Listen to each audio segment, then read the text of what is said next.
Chapter 3. An Adopted Family. What do you mean you're not applying to college? Pat asked. While on a regular Starbucks stop, she was wondering why I hadn't shared anything about my college plans. This was the end of junior year, the time of fretting over college admission tests, the time of planning college tours. I told Pat that I was not planning to go to college.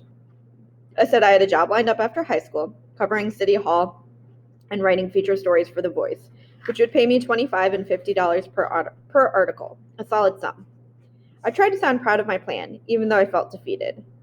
College was never an option, especially after I found out that I was in the country illegally and that I couldn't apply for financial aid. But I couldn't tell Pat that. I had not told anyone except for Mrs. Denny, the choir teacher. Every spring, the choir goes on tour. In the beginning of my junior year, Mrs. Denny announced to the class that we would be going to Japan. Shortly after, I pulled her to the corner of the room, near her desk where no one could hear us. Mrs. Denny, I can't go to Japan. What do you mean? I don't have the right papers. What are you talking about? She paused. We'll get you the right papers. No, you don't understand. I really didn't know what words to use, or if I could trust her with this information. All I could say was, I don't have the right passport. I don't have the right green card. Mrs. Denny's eyes parted like curtains. Her shoulders dropped. The only word she managed to say was, oh. The following day, without giving me any warning, she told the whole class that the plan had changed. Instead of going to Japan, we would head to Hawaii. I don't remember if my classmates were disappointed or angry. What I will never get out of my mind was the reason that Mrs. Denny gave me when years later I asked her why she changed the plan.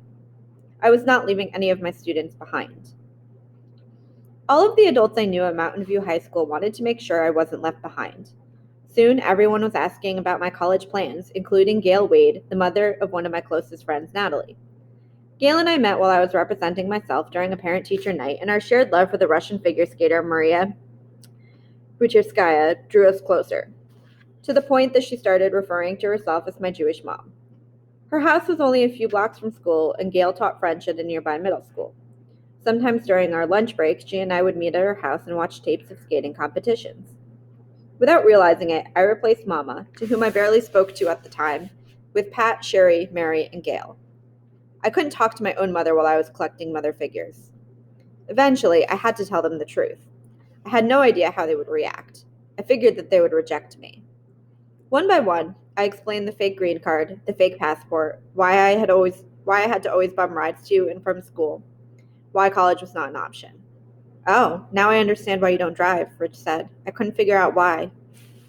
This was in the early weeks of 2000, more than a year before legislation called the DREAM Act, short for Development Relief and Education for Alien Minors Act, which would grant a path to legalization for children brought to the U.S. illegally, would be introduced in Congress.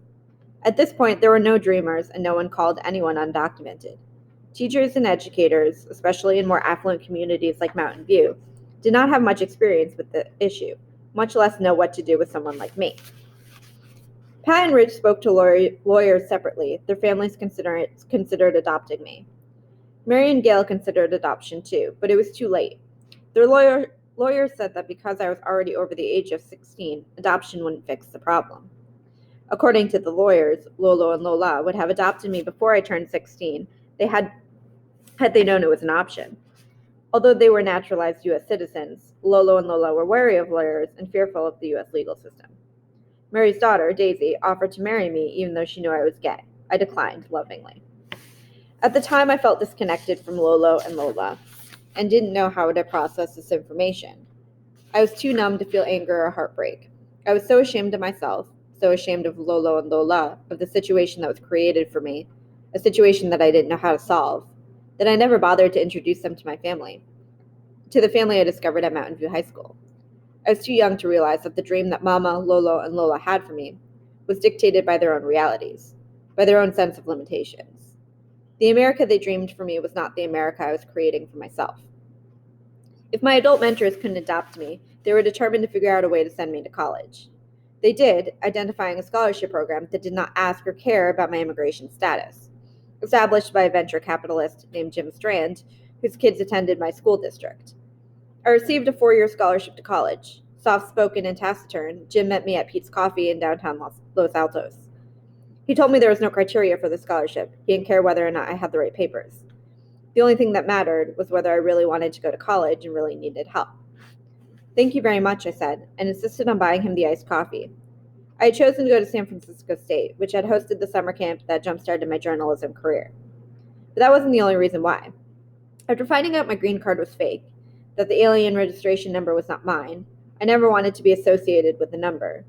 So unlike most, if not all of my college-bound classmates, I didn't take the SATs, the college admissions test. As it happened, San Francisco State didn't care about the SAT scores, as long as my grade point average was higher than a 3.0. Since I already had a career, at least in my mind, I didn't really care much about grades or GPAs. Thankfully, mine ended up being higher than 3.0. It was 3.4.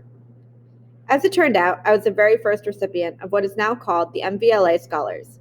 Jim donated $1 million over 5 years to seed the scholarship, and other parents and philanthropists have continued to fund it since. Since its inception 18 years ago, more than 350 students have received support from the scholarship. According to the scholarship's administrators, all of whom are volunteers from the community, about 98% of the 137 students that they are currently supporting are the first in their family to attend college in America. Of those 137 students, 36 happen to be undocumented.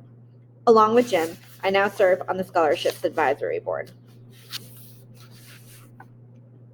Chapter 4, Breaking the Law. The first time I willfully broke the law, I was sitting in a small conference room on the 3rd floor of the San Francisco Chronicle building. It was spring 2000. I was just about to graduate from high school and was planning on moving to San Francisco for college.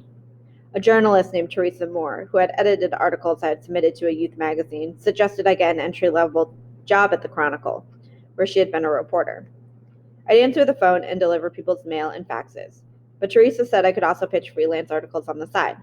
In was in. There's nothing like working inside a big newsroom, she told me.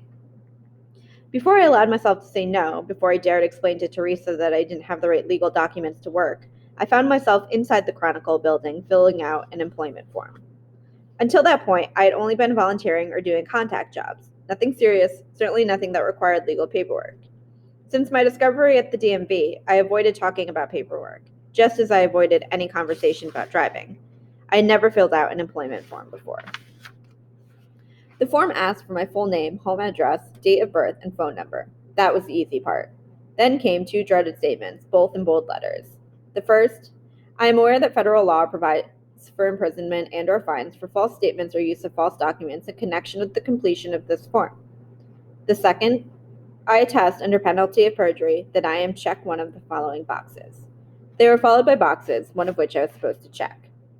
A citizen or national of the United States, a lawful permanent resident alien number, an alien authorized to work unto, alien number or admission number. I am not a lawful permanent resident. I am also not an alien authorized to work. My alien registration number, the number on the fake green card that Lolo bought me, belongs to someone else. I didn't know if that person is dead or alive. I didn't know what risk I would put that person in if I had used the number.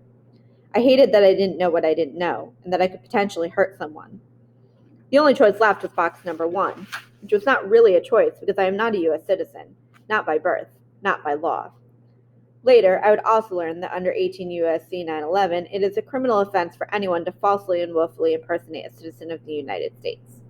Moreover, whoever falsely and willfully represents himself to be a citizen of the United States shall be fined under this title or imprisoned not more than 3 years or both. But I wanted the job. It meant independence from Lolo and Lola and from Mama. I needed the job. Sweating under my brow, a couple of drops staining the form, I checked box number 1.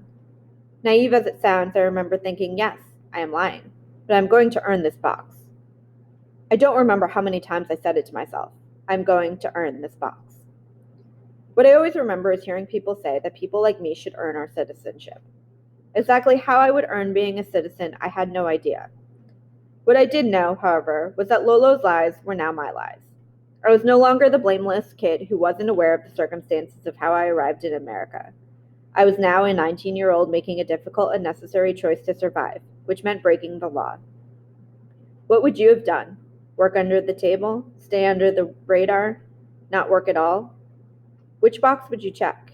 What have you done to earn your box? Besides being born in a certain place in a certain time, did you have to do anything? Anything at all? If you wanted to have a career, if you wanted to have a life, if you wanted to exist as a human being, what would you have done?